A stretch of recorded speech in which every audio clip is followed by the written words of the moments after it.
talk about my facts, let's don't stop there. Let's raise the shade. And let's talk about everybody's facts. Because if we raise the shades on the facts, we may have to close the church down.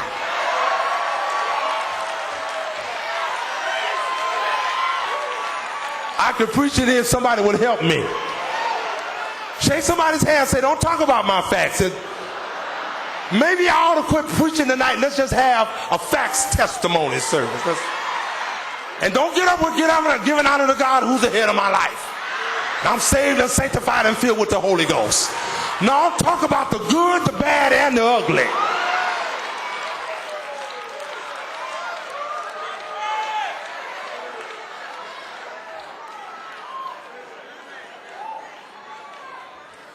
People want to hang your underwear on the line. Not understanding that their clothes have stains in it too. Oh, shit. So we want to talk about the facts. Come on, y'all. And Paul said the fact of the matter is tonight, and I'm closing, that we are suffering. And we've got some things going on, and things are not going the way that we want it to. And we got a lot of issues, and a lot of issues are getting the best of us tonight. But Paul said that we're not suffering because we did something wrong, but there's purpose behind what we're going through. The fact is we're suffering, but the truth is there's something behind it. I wish I had a witness. The fact is I do have trouble, but the truth is God has not left me. And the reason that I'm preaching this message tonight, because if you're not careful as you go into the holidays, people get more depressed during the holidays this time of year than any other time of the year. Come on, y'all. Because dates when we sit back, Jordan, and we look at the facts that surround us. If you're not careful, your facts can depress you. I don't know if I got a witness or not. When you look at what you have become and find out that that your reality does not fit what you had originally designed for yourself, that can become a depressing issue. And I came to tell you that if you deal with just the facts of your life alone, your facts will overwhelm you. Oh, come on, y'all. But you can survive the facts if you get a handle on the truth. Help me close this out. Why don't you shake somebody's hand and say, you can survive the facts if you can get a handle on the truth. And so if you want to survive, if you want to go without being overwhelmed by the things that are going on in your life, first thing I want you to do is know the truth about your suffering. Because Paul said in the text, he said that we are troubled on every side. But notice he said the truth is we are not distressed. Notice he said now, we are troubled and we do have it, and that's a fact. As a matter of fact, we just don't have one problem, but he said we got a multitude of problems.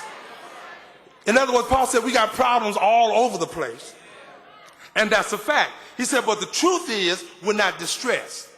Now, distressed in the original language means to be cramped in, but it carries the idea of having your spirit damaged.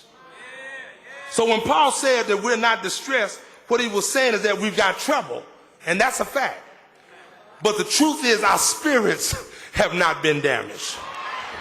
I don't know if I got a witness or not. And the good news is because you have some struggles does not mean that it has to damage your spirit.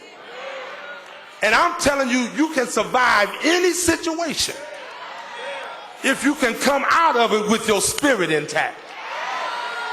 I don't know if I got a witness or not. And I'm almost through. Because I've come to discover that that is what Satan wants to destroy. Satan's really not after your job. Come on, y'all. Satan's really not after your career. He's not even after your ministry. Satan's after your spirit. Because if he can damage your spirit, everything else will fall right in line. Anybody here know what I'm saying? Because how many of y'all know it's hard to be effective when your spirit is damaged? Come on, y'all. How many of y'all know it's hard to be effective in marriage when your spirit ain't in it no more? Y'all don't hear what I'm trying to say.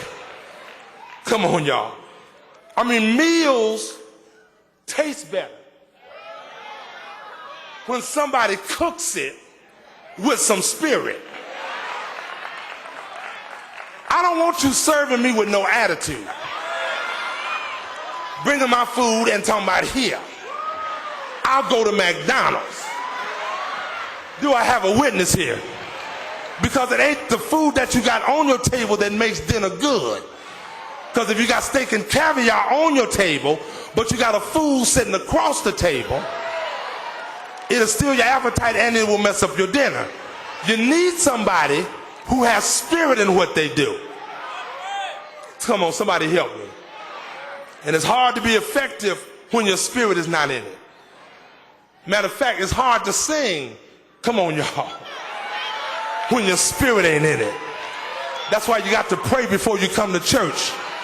Because how many of y'all know the devil will mess you up right at church time? How many of y'all ever seen the devil get busy on your way to church? And you have to pray hard, and sometimes people raise so much hell at home that you got to pray hard when you get to church because somebody's been messing with your spirit.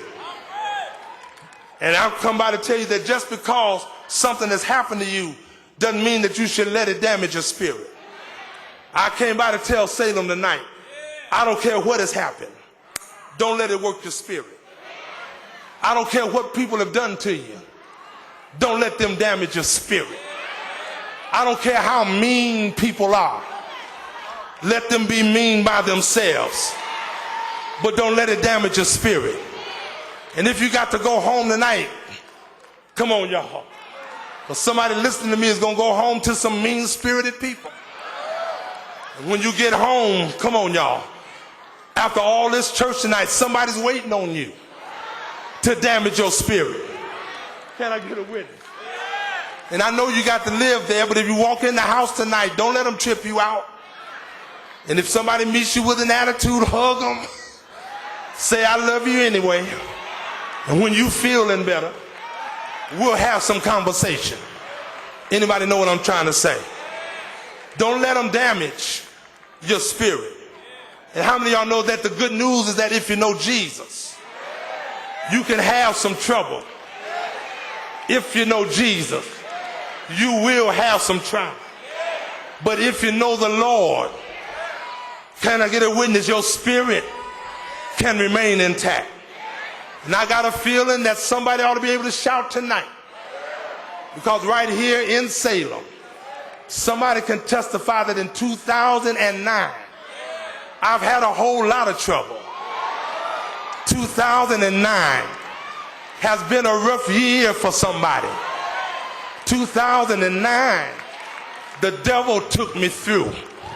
But I thank God tonight that in the midst of everything that has happened to me, my spirit is still intact. I don't know if I got a witness tonight. Is there anybody here that feels like I feel? Why don't you shake somebody's hand and say, I've gone through a whole lot, and 2009 has been a rough year, but I thank God that in the midst of everything I've gone through, my spirit is still intact.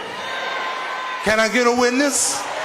I came by to tell you tonight that you may have some struggles, and the Lord sent me by here to tell you to reach up and say, hold on a little while longer, for some help is on the way. For weeping may endure for a night.